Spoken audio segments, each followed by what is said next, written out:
a todos, mi nombre es Carmen Trujillo y yo soy la creadora de la Semana Virtual del Perdón. Hoy tengo como invitada a Ana Holub. Es otra entrevista en inglés, la van a tener subtitulada, pero quería explicarles por qué la invité. Una de las razones es que ella fue una de las primeras estudiantes de Colin Tipping. Segundo, tiene una amplia experiencia en aspectos de la sociedad, múltiples, ya nos lo va a contar. Y tercero, porque aceptó la invitación sin dudarlo y es una apasionada del perdón como yo. Su nombre es Ana Holub, nació en New Jersey, es consejera espiritual y experta en perdón. Desde la infancia le ha fascinado la evolución interior. Estudió resolución de conflictos y estuvo una licenciatura en estudios de paz y una maestría en resolución de conflictos. Se casó y tuvo 2 hijos. Aprendió el perdón radical de Colin Tipping e integró esto con las enseñanzas de un curso de milagros en lo que ella llamó la medicina del perdón. Algunos aspectos destacados de su trabajo son: es campeona del perdón desde 2018, honrado por la Alianza Mundial del Perdón.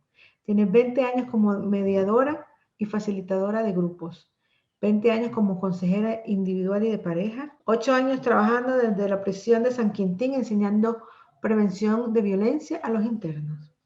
Más de 6 años trabajando con adolescentes en riesgo enseñando justicia restaurativa, pacificación y poesía en centros de menores. Es autora del libro Perdona y sé libre, publicado en todo el mundo y lo pueden encontrar en Kindle en español. Es profesora de 4 cursos online con más de 10,000 alumnos en todo el mundo. Y ya ella nos va a contar un poquito de su historia. Espero que disfruten esta ponencia. Tienen los subtítulos y tendrán más abajo toda su información para que la sigan. Gracias y disfruten. Hello, Anna. Thank you for being here and to saying yes to this invitation. I'm very honored having you. Talking about forgiveness, which you have a lot of experience that you're going to share with us. Yes, thank you so much, Carmen, for having me here. I'm totally honored to be here with you. Okay, I want to start by you telling your story, and that way we can enter in each area that you have been working throughout your career and integrate in each one the forgiveness part. So Sure. tell us about your story, how you grew up and all of that. Yeah, of course. Well, the forgiveness process that I learned along with you from Colin Tipping really helped me a lot because I was suffering a lot. In my background, in my family, my mother had some growing mental illness when I was young. And of course, as a little child, I didn't know what was happening. I just was a little kid, and my 2 sisters as well. And so as I grew up, my mother got worse and worse. And she had what at that time was called cyclical depression. And now it might be called something else. I'm not really sure of what her diagnosis would be now, but she definitely got depressed and then would seem to pop out of it. And sometimes she would get a bit manic, and it was all very confusing as a child because children need a stable adult, hopefully, and not all of us get that. So I, like many others, tried to understand the rules of how do I fit into this family? How do I stay safe? How do I make sense of the world? And it was difficult because my mother would, one day be kind of bright and shiny, but almost too shiny, and then another day she would crash and she wouldn't come out of her room. So it was very confusing to me. And I found out later that this kind of parenting is very similar to anyone who's had a parent who is addicted to substances or has an addictive personality, behavioral addiction, because it's very similar. So the child is trying to figure out, where is my parent at? Is that parent safe to be around? Is that parent kind and loving? Oops, nope, parent is not, so it's very similar. And so I think a lot of the people who are listening maybe could relate to that in their own lives. And so anyway, when I got to be about 23, I was pregnant with my first child, and my mother was getting worse, and I wasn't living in the family home anymore, so I didn't really realize how bad things were getting. And she came to visit me when I was pregnant, and I wasn't married, and I had done a lot of kind of radical things that were difficult to understand for my family to understand me. And I had dropped out of school, and I had kind of gotten myself involved in a very small cult with a charismatic leader. And then I was having his child, and the whole thing was just completely, now I look back on it and I think, wow, I was really not grounded. However, I do understand that my heart was in a really good place. I was trying to do something positive. And so, anyway, my mother came to visit, and she was very excited about my pregnancy, but I could tell that she wasn't healthy, and it was very difficult for me to be around her because I really loved her, and yet she wasn't in her right mind. And so then after that, I was about 8 months pregnant, and I got a call one day that she had killed herself. So that was very devastating to my whole family, and it took a long time to heal. Yes. From that. And anyone who has been a survivor of a person close to them who has decided, I can't stay here anymore, I must be gone, especially if it's your mother and you're about to become a mother yourself. Yeah. That was a very pivotal time. I was only 23. Yeah. So it really was devastating to my whole family. And I didn't really know how to get over it, but I did know that I had to take care of this child because I was a single parent, didn't have hardly any money, and I was really just needing to be there for my daughter. So it took a long time before I found the work of radical forgiveness. I think my daughter was probably about 6 or 7 or 8, somewhere in there, when I met Colin Tipping and I went to one of his workshops. Mm-hmm. And that's when I started to really delve into it. I didn't really do a lot of therapy before that, maybe a little bit. I had gone to a meditation retreat where some of this stuff started to come up, and then I realized, okay, it's not over. I can't just sort of gloss over it and pretend it's not there. How the part of studying your BA in restorative justice and a master in, a master in dispute resolution, that was before, after, in between, later on? How you decide to? Yeah, that was before. I was only 23 and I had dropped out of school. So it took me a while to pull myself together, and even then I needed a lot of healing. So I just want to finish that story by saying that the forgiveness work helped me so much, where I didn't feel like other things were really reaching in deep enough to help me to see my whole life and my mother's life and our relationship in a new way, where I could feel much more at peace with what had happened, with me being a mother myself. And it just took some time, and it took learning about forgiveness for me to heal. And that was one of the things that helped me to have my purpose in life, really, was to realize, okay, this works so well that I knew that I was interested in peace and peace education. I was going to ask you that one. Because I hear your interview and you say that you are love of peace. That's your purpose is peace. Right. And, yes, I was going to ask you that part. Where did that come from?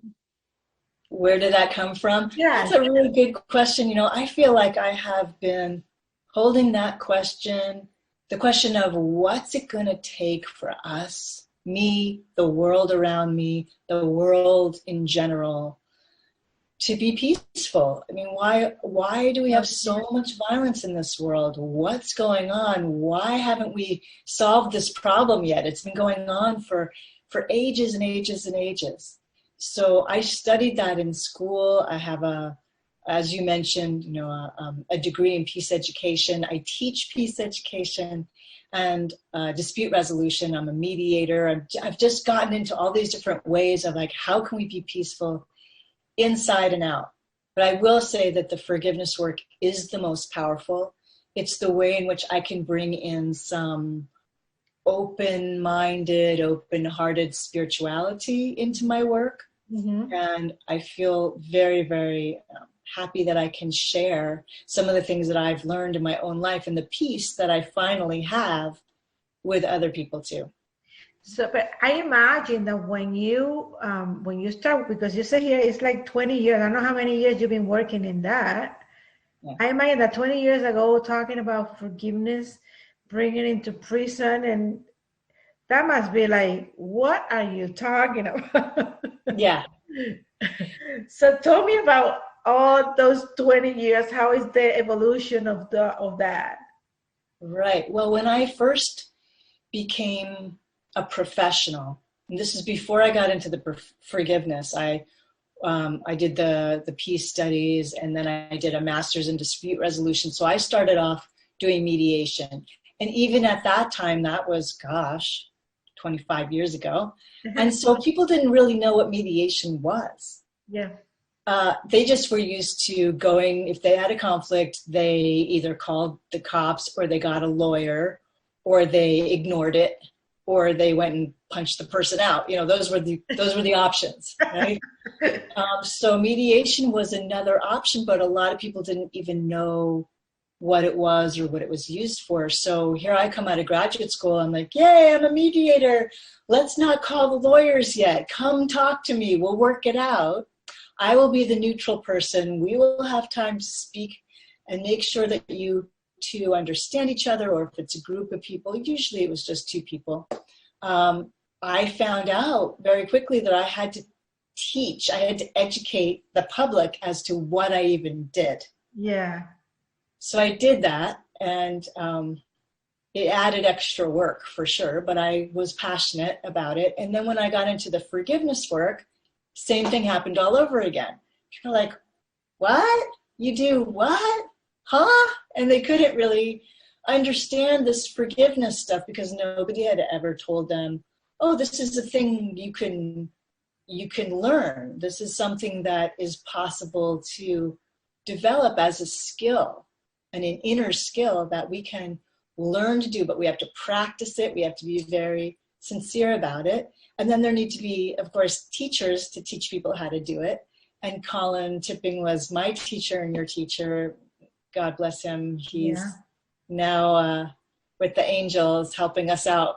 Yeah. And so anyway, I had to find my way and do a lot of practice myself. And I still do every day. How you work with a young kid that is in jail, and I imagine a big kids, angry, not very nice. They commit some crazy stuff, and how is that process? How you work with them, and how you integrate the forgiveness work in there? Right. So you're talking about working with at-risk teens, which I have done. And I've also worked with adult men in prison. Oh, well, then we talk about all of them. Yeah. I forgot that part. I read about the teen, but the adult part, I missed that part. But of course. And it's interesting. Is there a difference between them? Yes, there is. And so this brings us to, this is pretty interesting stuff, I think, because I'll just mention that I worked in San Quentin prison, which is in the San Francisco Bay Area. It's a pretty famous prison. Mm-hmm. It was all men, maybe 20 or 30 guys in the room, and me. Oh. And sometimes there was another woman teacher in there, but usually I was the only woman in there. And I learned a lot from listening to these men as they were learning to become peaceful after they had been violent men. So they were in there because they had killed somebody, they had robbed somebody in a violent way. I mean, these guys were in there sometimes for life. So that meant that most of them had taken another life. And so they were learning through the teachers. I was only one of the teachers that was in there. They were learning how to become more peaceful. And then with the teens, I've been doing classes in restorative justice so that they learn how to become accountable for their actions.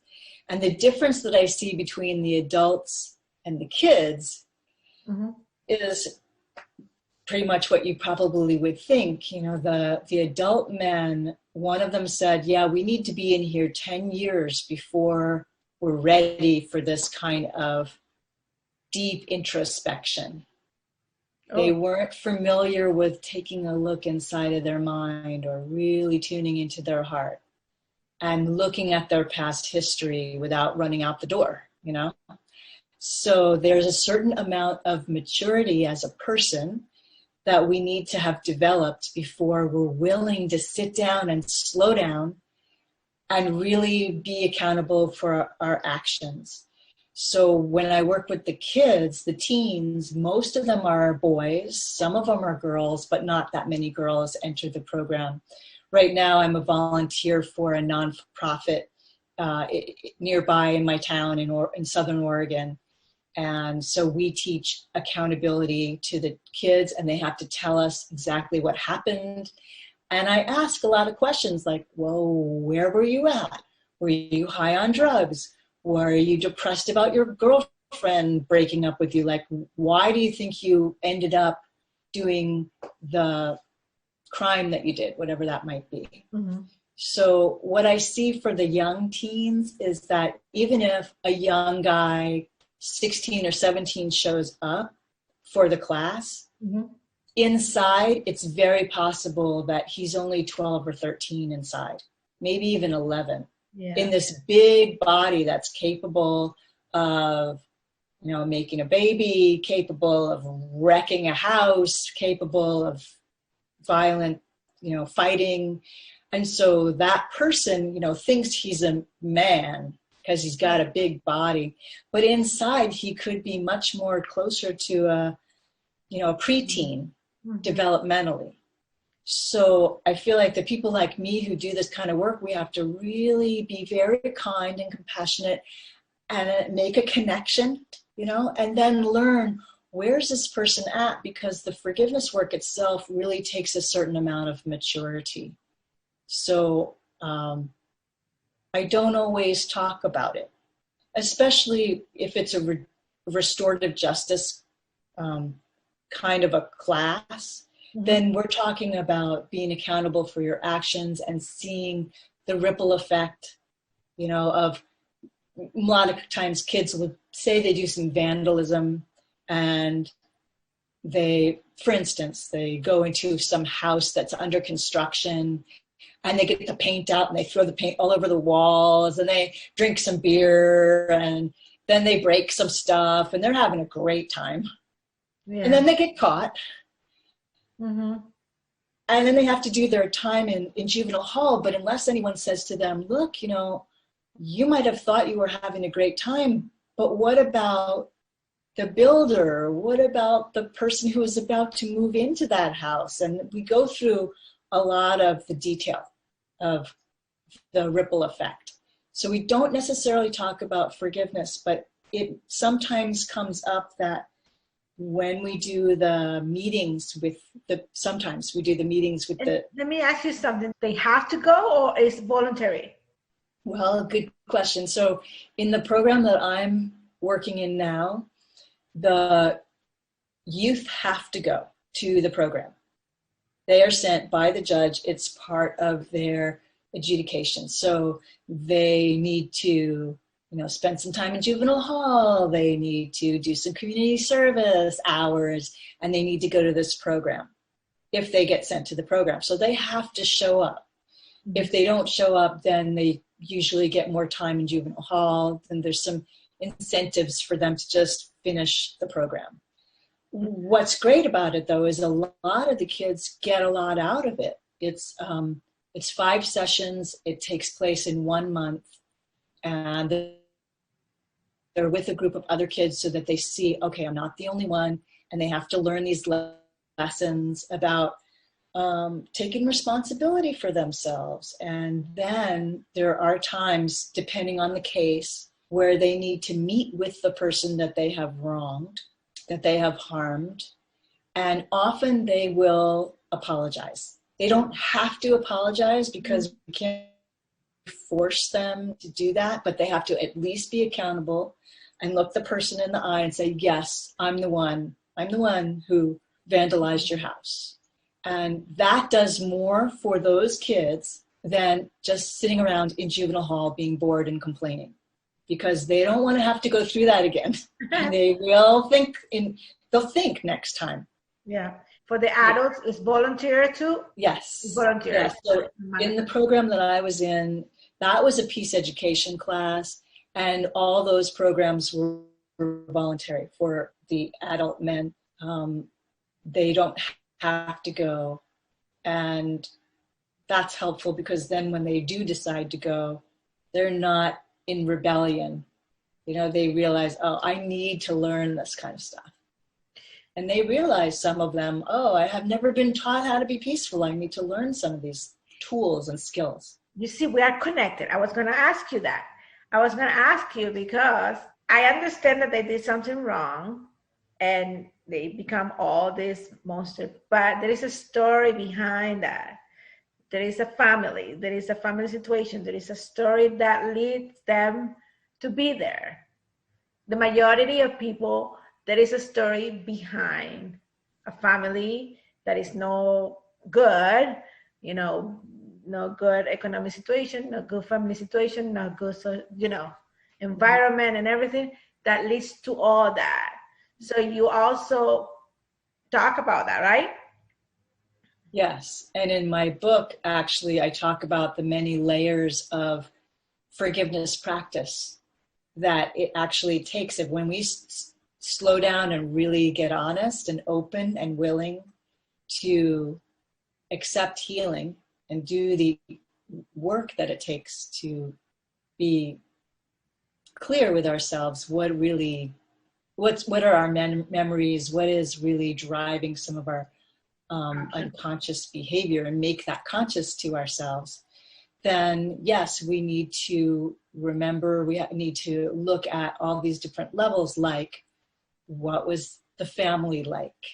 What did we learn from our parents? Not only from our parents, but from the adults around us, at school, from the magazines and TV shows and movies. What did we learn about our economic situation, our neighborhood, what was normal in our neighborhood, certain cultural things that are slightly different for different cultures. There's a lot of overlap, but you know, if you grow up in an Asian culture, say, it might be very different than an Italian, Hispanic, or Jewish culture, as far as how much emotion you show or how much emotion you just need to keep quiet about. And those things are cultural things. There's also gender issues. So how we grow up as a girl or a boy, and now there are even more gender and transgender issues. But when we're very little kids, we get a lot of messaging as to who we're supposed to be and how we're supposed to fulfill some kind of role. So when it comes to the forgiveness process, there's just a lot of colors and flavors about all that, about being a human being. It must be very interesting, but very kind of hard, but very rewarding at the same time. One question, being a radical forgiveness, have you ever done a forgiveness ceremony in those places? I saw a video in Facebook. It wasn't a radical forgiveness, but it's beautiful. They make a huge, it was in a prison, and they make a huge circle. It wasn't a radical forgiveness, I don't think so. But I imagine it must be very powerful. Have you done anything like that? Yes? Yes, I have. I have done the part of the circle ceremony, if people are familiar with that. That is sometimes done in a circle, sometimes it's done with people needing to cross a line if something is true for them. So it's a very, very powerful exercise that's used a lot in different settings where we get to see how much our suffering is shared by others. So, for instance, if the person says, have you ever been lied to? And then a lot of people in the whole group would say, yeah, I've been lied to. Take a step forward and you can see, oh, everybody is with me here. But then there are certain things that are more personal and difficult to admit. And it's not only being lied to, but have you ever lied to someone else? Oh, well, actually, yeah, I have.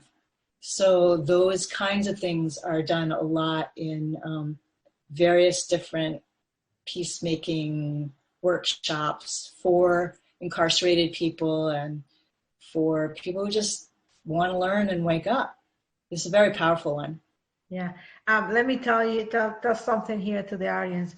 We're going to be talking about the radical forgiveness ceremony. Patty Wenner has a class about it, and we'll talk about it. But I had to ask her this because I had to ask Anna about this because I just was imagining having a ceremony in those places must be very powerful. And imagine those people. I imagine it's very emotional, and I imagine them being in a circle, all men, sharing all that emotions that come through it must be very interesting, to say the least. Yeah, the most moving time that I have ever done that, except in addition to going through it myself quite a few times and just crying and crying and crying. It took me a while. First time I did it, I was just a complete waterworks. I was like crying so much. And then after a while, I felt like I had cried enough. It was enough already. Not that I never cry, but something happened to where I could accept the things better. But one of the most powerful times that I've ever done a ceremony like that was actually at a high school with the high school kids. And we were really focused around bullying and trying to help the bullies and the kids who got bullied to not feel so far apart from each other. And it's very beautiful work. Wow, it was very nice. I know that you wrote a book, and I want you to tell us a little bit about the book. And I think you have a 10-step, right? About forgiveness. I was listening today. I did my job. I did my research. Yeah. I don't have the book, but I'm going to get it because it's in Spanish. Yeah. Everybody. So here's the book in Spanish. I didn't know that you have it in Spanish. How cool is that? So I'm going to read it. And I want us to tell you what is forgiveness in your words, of course, what forgiveness is, how you present the process. And just tell us a little bit about that. Sure. Well, after working with Colin Tipping and learning radical forgiveness, I also became a student of something called A Course in Miracles, which is a spiritual book that has really helped me a lot. And as we talked about, I already had this peace education background. So I put all those things together and they just started to work inside of me. And I just began to extend my counseling, my forgiveness counseling with couples and individuals and groups and help people to learn this new kind of forgiveness. So how it comes through me is a little bit different than the regular radical forgiveness, but it's completely complementary. And so the steps are, first, I always say a prayer at the beginning.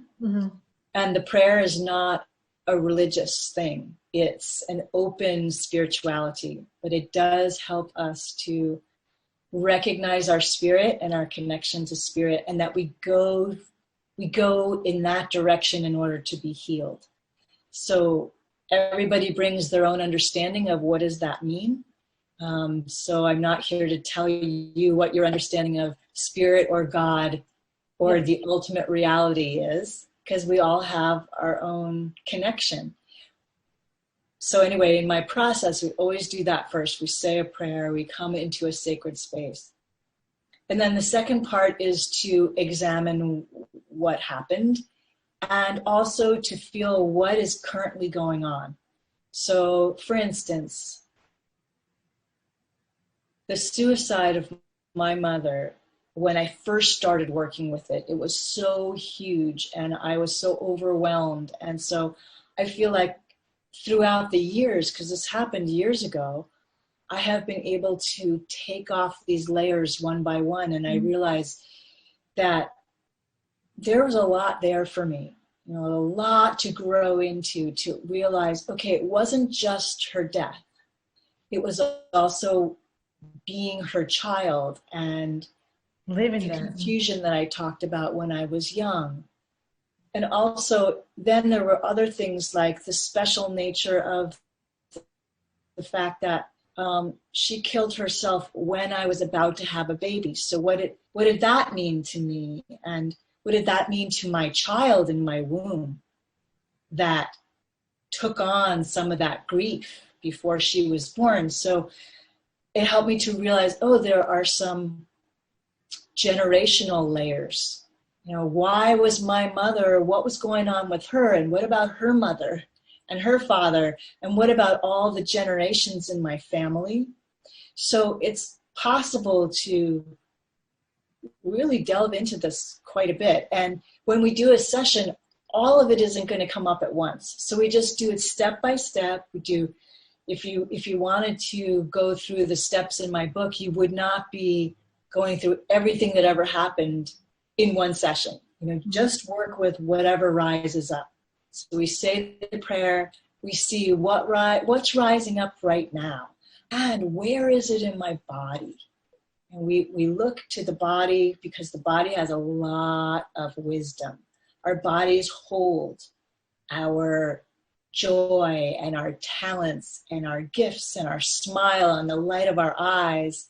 And our body also holds our fears, our memories, our unfinished business, our confusion, all of that. So we go and we see, all right, so where is this? Is it in my jaw? Is it in my head? Is it in my heart? Is it in my belly? So then when we find all that, we just try to find as much out as possible in the learning stage. So we just become learners and say, okay, spirit, body, emotions, mind, show me. Show me, what is this? What am I still carrying?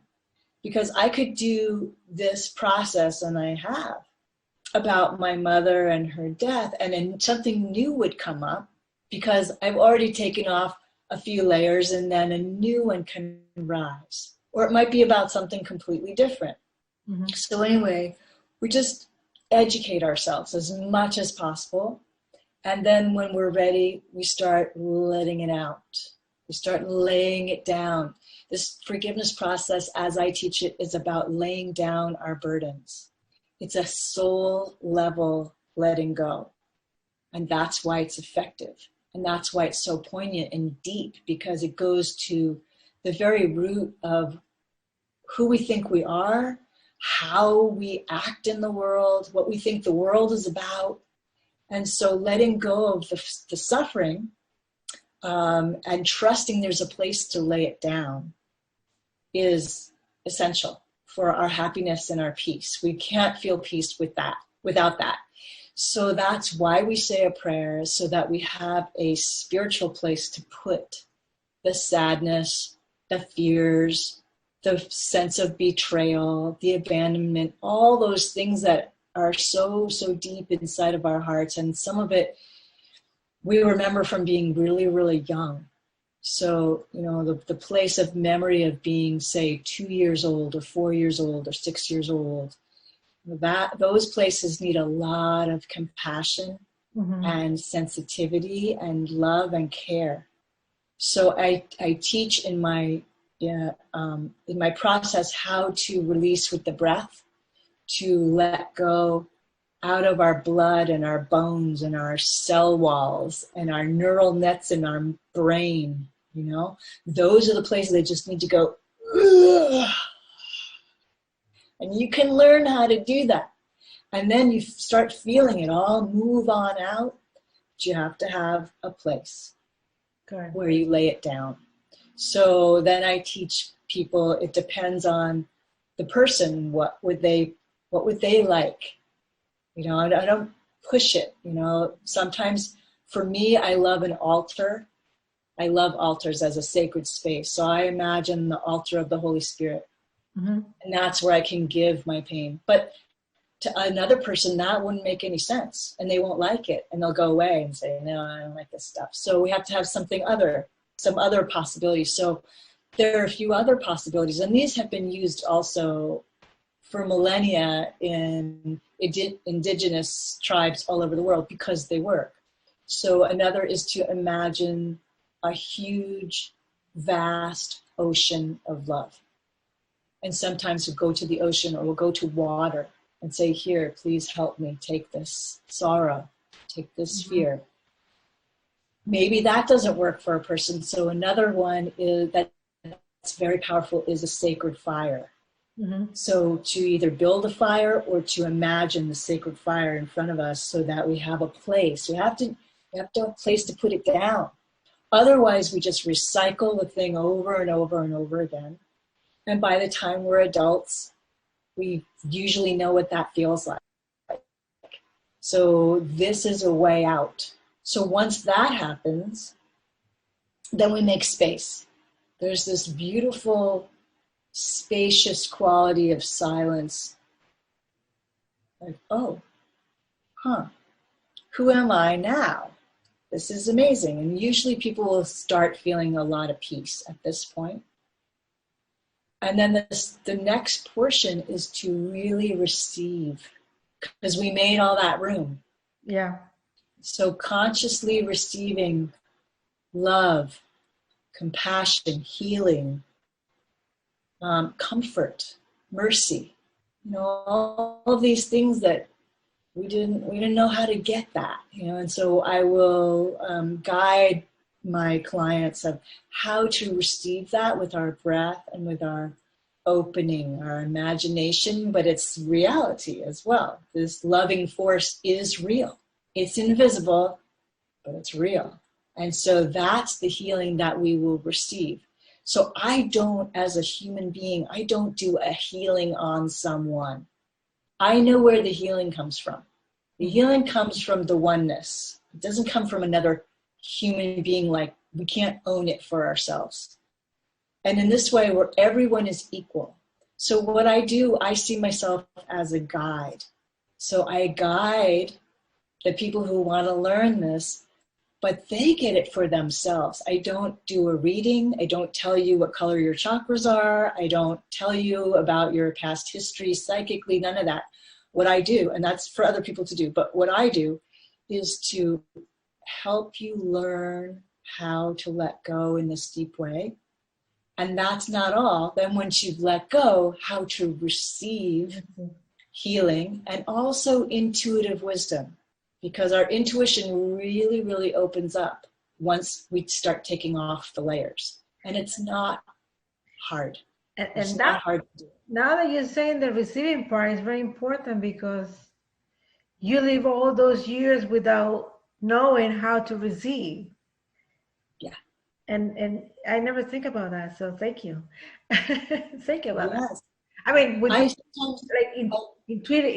intuitively, yeah. You do it, but when you say it that way, yes, it's a part that has to be taught. But yes, we need to do it consciously. Yes, it will happen naturally, but when we do it consciously, then we can say, "This is my choice. I choose as a being of a child of God, however we want to say that, a being of light. I choose to receive. I have chosen to make room by letting this go. I choose that I'm going to fill up with healing, which is my natural birthright. You are saying my favorite words. My healing choice. Yeah. That's Healing my choice. favorite word is choice. Choice, yes. I want to ask you here because we're talking about your process and forgiveness. And today I was listening one of your interviews, and she asked you what is. And I've been talking to people, and everybody has like a different. I have my own opinion. They have their own opinion. What is first? Forgive yourself or forgive others? Because and I want to explain why I'm saying this. Colin always says that when you start, you should, because we have the tendency of being, you know, everything is me. You know, I did this and whatever. I'm going to forgive myself. And some people are very like to not hurt, but to put responsibility in ourselves without having it. So Yeah, he always said, like, he always said, like, start with something else, and that no matter what, it's gonna take you to forgive yourself. It's gonna take you there. But some people said you start with yourself.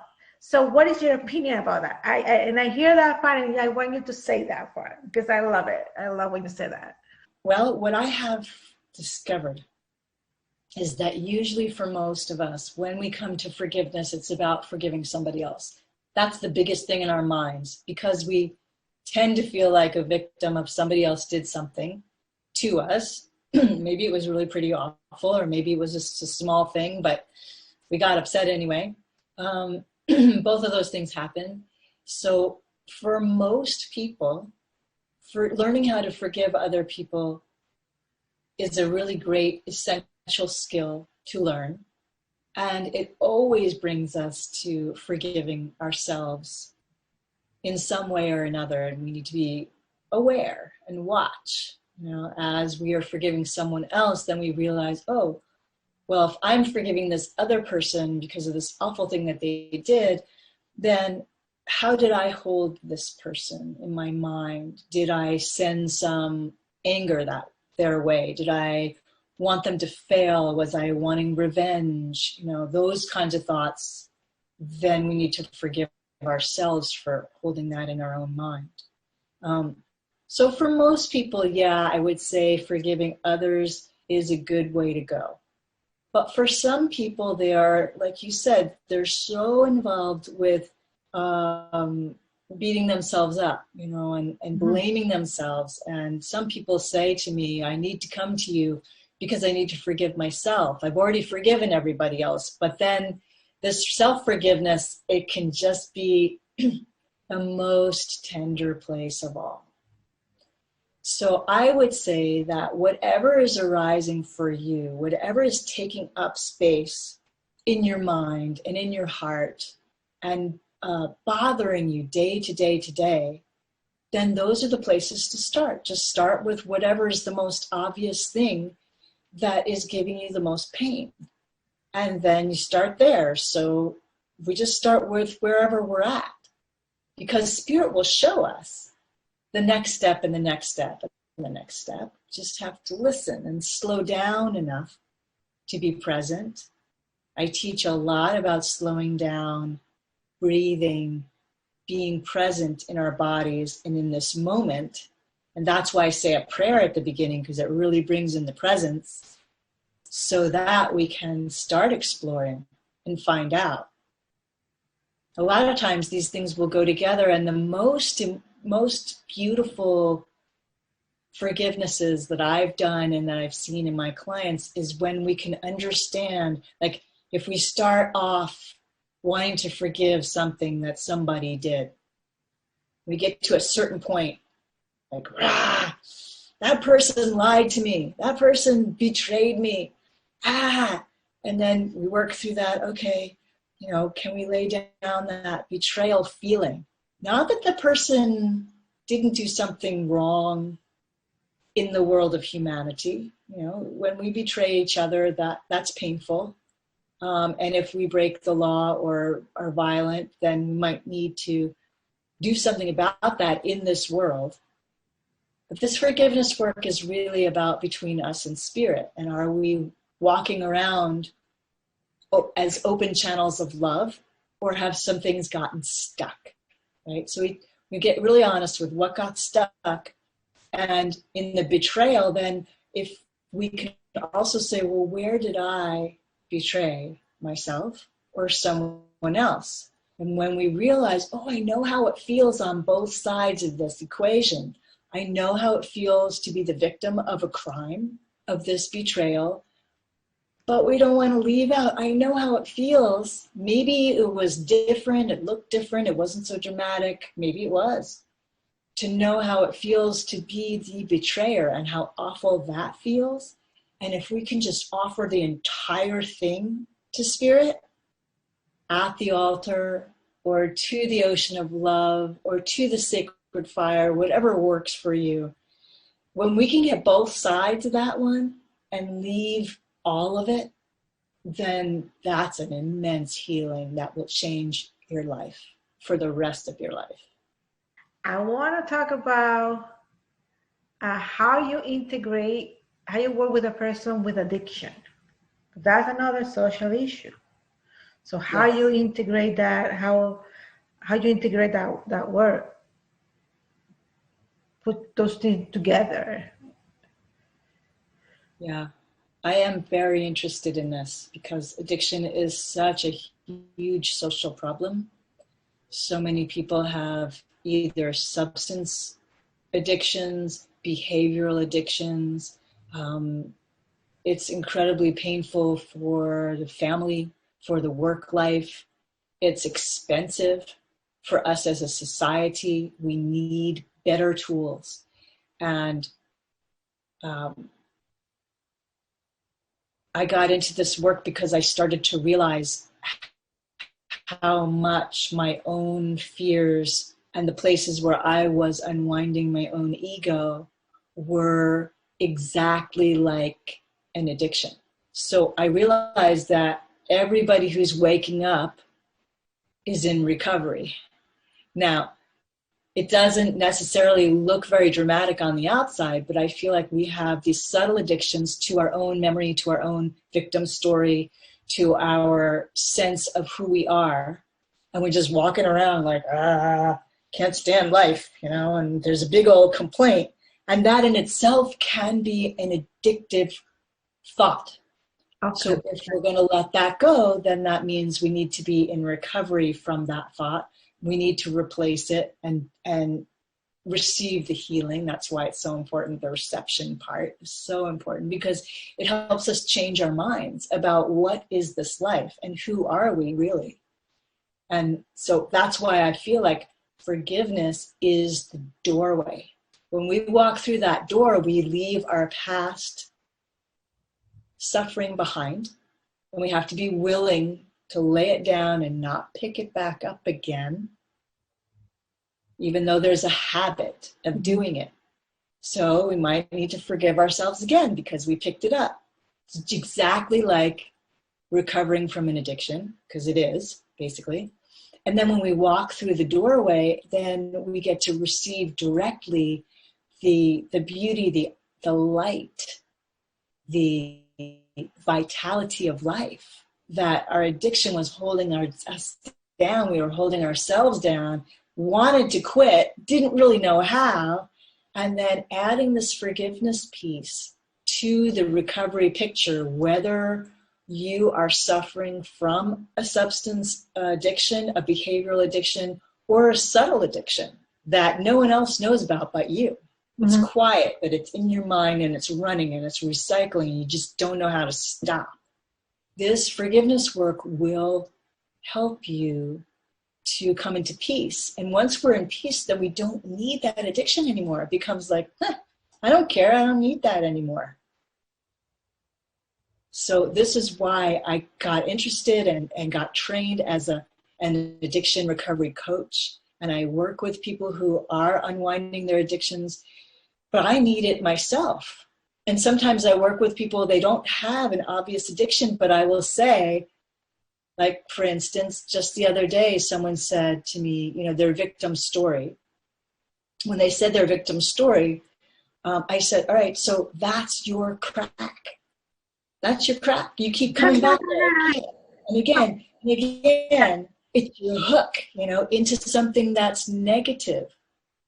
An addiction, even to describe what is that, it's when we keep doing something over and over again that is not healthy for us, but we do it anyway, and we don't really know how to stop. Now, some people are in their addiction, they don't really want to stop. They haven't chosen recovery yet, but it's going to get worse. Just the whole nature of how it works. Mm-hmm. It gets worse until we say, enough. I need help. I want to recover. I want to be a sane person again. So we all need to give up those places that are just unhealthy spots in our own psyche. That's very interesting. To see it that way is very interesting. Thank you so much for that. That one. It's a good one. Well, we had time to talk about the other one that I didn't want to touch it, but I think that we had time and I want to touch it. You were with psychedelics. Yes. Tell me about it. Sure. I have been working with people who are using psychedelic medicine in a safe, conscious way to help them to get clarity about their addictions and about being happy and healthy. It turns out that after many years of psychotherapists using some psychedelics like LSD and like psilocybin mushrooms, then in the 60s and 70s, it became kind of vilified, and people thought, oh no, that those drugs will kill you, they'll make you crazy. And so then they became illegal, and then there was just this really negative feeling about all of them. But actually, if done correctly, what we call set and setting, your mindset and the setting you're in, if it is done with reverence, with gratitude, with clear intention. So in other words, we're not just going to go party at a rock concert with a lot of just clanging and banging and a crowd full of people that's drunk. That is like the worst thing you can do. But if instead you get some help, a lot of people are using guides now, people who are trained to sit with you and give you the correct amount and make sure you're completely taken care of while you do this deep, deep inner exploration, then these plant medicines and other psychedelic compounds help us to open our minds, and it helps us to crack open some of those fear places that are hard to get to. And for some people, it's very, very, very helpful. One example of this is a plant called iboga, which comes from Africa. And it comes from the countries of Gabon and Cameroon in that area of Western Central Africa. And it has been used there by the indigenous peoples for many, many years in their initiations and in their community celebrations. So, because it's a very healing plant. And then it was discovered that by a guy named Howard Latzoff. He discovered that when he tried it in New York City as a heroin addict, he tried it because he just was ready to try anything. And this was a long time ago, probably, gosh, I think it was in the 70s, maybe earlier. Anyway, he took this iboga plant, went on a huge psychedelic journey, came back out of it and realized that he was done with his heroin addiction. He just didn't even crave it anymore. It was over. And he thought, oh my gosh, everybody needs to know about this. So slowly, we're discovering that this particular plant is the best thing we've got for healing substance abuse substance addictions, some behavioral addictions as well. And then there are other things that are helping, like MDMA and psilocybin, helping people with PTSD, helping veterans who are just completely shell-shocked from war, to help them to heal and to come back and to love themselves again, forgive themselves and forgive the war machine that they participated in, forgive others for shooting at them, whatever it might be. You know, these things are really deep. And before psychedelic medicine, we really didn't have anything that worked very well. And so this is a whole new area of therapy, which I'm very excited about. And I am participating in helping it become legal for therapeutic psilocybin. That's the mushrooms. They grow right up out of the ground, given to us from the earth. And they help with a lot of things, including people who are cancer patients who are close to death. And if they're very afraid of dying, and they take the psilocybin in a therapeutic setting with somebody there with them, many of them discover that they don't have to be afraid of death. And so they get to have a peaceful passing. And that is huge. And it's huge for their families as well. So there are a lot of very exciting places that this psychedelic renaissance is going to take us. So to me, I'm very open-minded. However, those things make me afraid a little bit, because sometimes I hear people that I don't think that they need. I'm not anybody to say you need it or not, but it's the, oh yeah, I'm going to this ceremony and this, and I'm going to take this, and I'm going to take that. And to me, and it's getting more, you know, because it's becoming more known, it can become a problem. So I treat people, right? And some people I say, this person just really need a shot, you know, like it's no therapy, it's no, you know, it's like, it's something there that needs more than what I can give or anybody or any other therapy can give. And to me, those, yes. But in your words, because you have more than that, more experience than that than me, who really benefit from this, and who is like, no, this is not for you, you know, like, stop it. Right. Well, that's good to bring up. First of all, I just want to explain that I am not a provider of these medicines. What I do is the psychedelic integration counseling part. So I help the person beforehand, then they go somewhere else, often not in this country because it's not legal yet, but I think things will change, to do their ceremony or their therapeutic experience, and then they come back, and then I work with them to help them to integrate the TI anymore. So some people just do one session, some people do more than one, and I agree with you that there are some problems. One of them is people who have a great experience, but then they think they need to go back and have that experience over and over again. And some of those people are addicts, and they have to really watch the addictive tendency to think that, oh, I need this over here outside of myself, yourself, to fill me up. And then, oh, I need to go do another ceremony and another ceremony. And I really welcome people, and I often talk about this in conferences and things when I talk about the connection between forgiveness and being in a psychedelic experience. It's very good to know about deep letting go, and to do that before, during, and after, because we're not on psychedelics all the time. We're walking around being human beings, and we need to know how to live in this life without being high on something. Yeah. So I only suggest that this be a possibility for someone if they've really discovered, all right, is it safe? If they're on existing medications, then sometimes often it's contraindicated. There are certain ones you can take if you're already on, if you're already on depression medication or something like that. You don't want to mix, usually.